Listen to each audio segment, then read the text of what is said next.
pertama kita kali ini, kita akan mempresentasikan materi mengenai anggaran bahan baku. Bersama teman saya, Nandika Pugus Kumadi, saya Fani Prami Hapsari. saya Iwan Kurniawan. Nah, langsung aja ke materinya. Yang pertama ada pengertian bahan baku.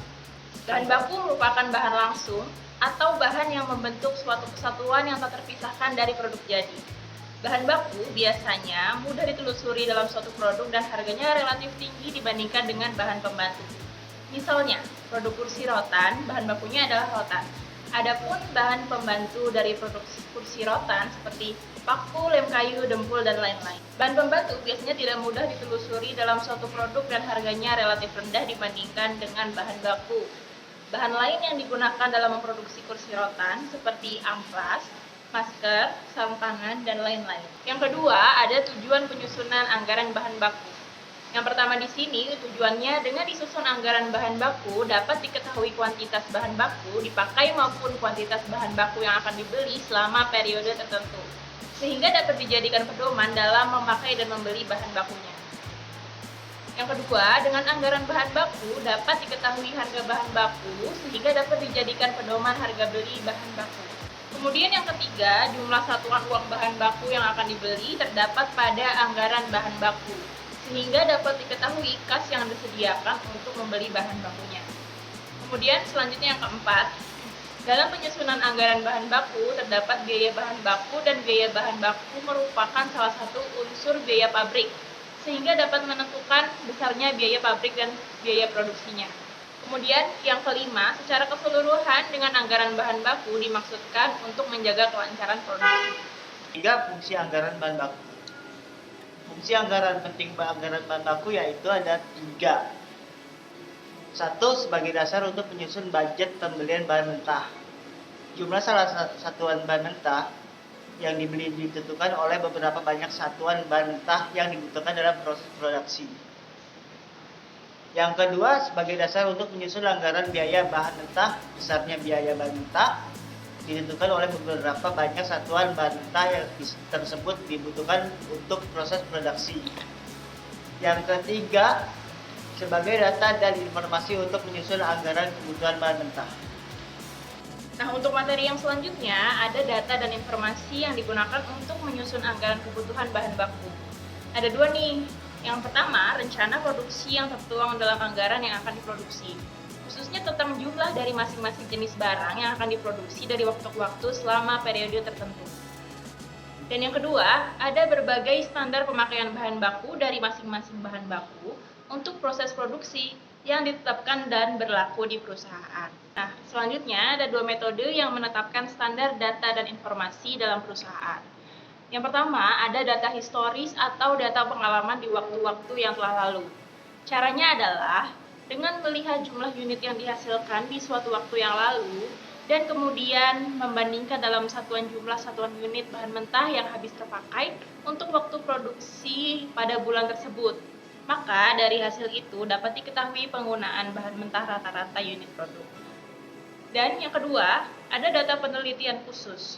Pada data penelitian khusus dengan mengabaikan data pengalaman di waktu-waktu yang telah lalu. Cara ini misalnya dapat dilakukan dengan cara, ada 3 nih. Yang pertama, mengukur secara fisik barang jadi yang telah selesai diproduksi agar dapat diketahui jumlah satuan unit bahan baku yang dipakai untuk menghasilkan produk tersebut. Kemudian yang kedua, lakukan penelitian dan pengukuran secara laboratoris terhadap produk yang dihasilkannya. Hal ini biasanya dipakai pada barang atau produk yang tidak mudah diukur penggunaan bahan baku secara visual. Kemudian yang ketiga, mengadakan percobaan-percobaan proses produksi secara efisien sambil diukur pemakaian bahan mentahnya. Yang kelima, ada komponen anggaran bahan baku. Anggaran bahan baku terdiri dari 4 komponen, yaitu yang pertama anggaran kebutuhan bahan baku.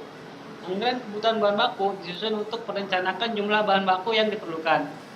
Dalam anggaran kebutuhan, bahan baku mempunyai jenis produk yang dihasilkan. Jenis bahan baku yang digunakan yaitu SPM, SUR, dan tahapan proses produksi, waktu, dan jumlah yang dihasilkan. Yang kedua ada anggaran pembelian bahan baku. Anggaran pembelian bahan baku adalah anggaran yang merencanakan secara terperinci tentang banyaknya pembelian bahan baku guna memenuhi kebutuhan produksi. Besar kecilnya anggaran pembelian bahan baku tergantung pada anggaran kebutuhan bahan baku, tingkat persediaan bahan baku, dan harga per unit. Yang ketiga, ada anggaran persediaan bahan baku. Anggaran persediaan bahan baku merupakan suatu rencana terperinci tentang banyaknya bahan baku yang disimpan sebagai persediaan. Setiap perusahaan bisa mempunyai kebijaksanaan yang berbeda dalam menentukan nilai persediaan. Kebijaksanaan tentang penilaian persediaan dapat dikelompokkan menjadi kebijaksanaan FIFO, yaitu bahan baku yang lebih dahulu digunakan untuk memproduksi adalah bahan baku yang masuk gudang terlebih dahulu. Penilaian bahan baku di gudang nilainya diurutkan sebagai urutan waktu pembeliannya. Ada kebijaksanaan LIFO, yaitu harga bahan baku yang masuk ke gudang lebih akhir dipakai untuk menentukan nilai bahan baku yang digunakan dalam produksi. Meskipun pemakaian fisik tetap diurut menurut urutan pemasukannya. Dalam anggaran ini akan ditentukan satuan fisik persediaan bahan baku dan tergantung pada jumlah persediaan awal, jumlah persediaan akhir, anggaran kebutuhan bahan baku, anggaran pembelian bahan baku. Yang keempat, ada anggaran penggunaan bahan baku atau habis pakai. Anggaran penggunaan bahan baku yang habis digunakan perlu memperhatikan hal-hal berikut ini, yaitu yang pertama, kita harus mengetahui tentang jenis bahan baku, jumlah bahan baku yang habis digunakan, harga, jenis produk, dan waktu penggunaan bahan baku, nilai masing-masing bahan baku yang habis digunakan. Kemudian anggaran biaya bahan baku yang habis digunakan dalam produksi. Tentu tidak semua bahan baku yang tersedia dan akan habis digunakan untuk produksi.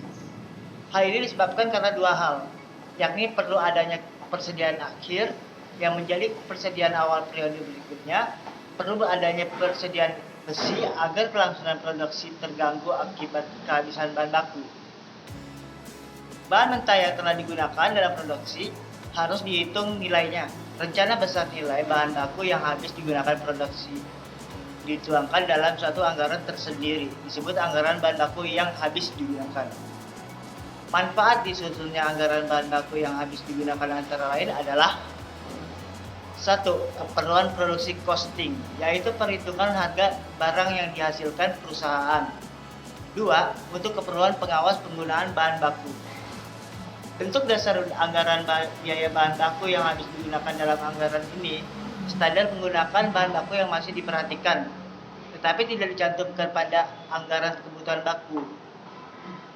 Anggaran biaya bahan baku yang habis digunakan perlu memperinci hal-hal: 1.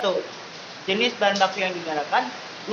Masing-masing jenis bahan baku yang habis digunakan untuk produksi. 3.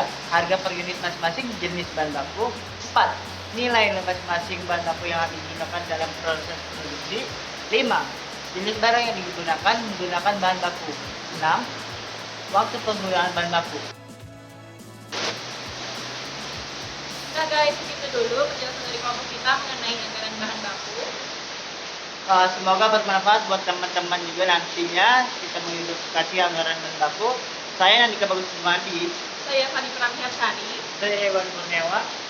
Kita mengucapkan terima kasih. Bye-bye.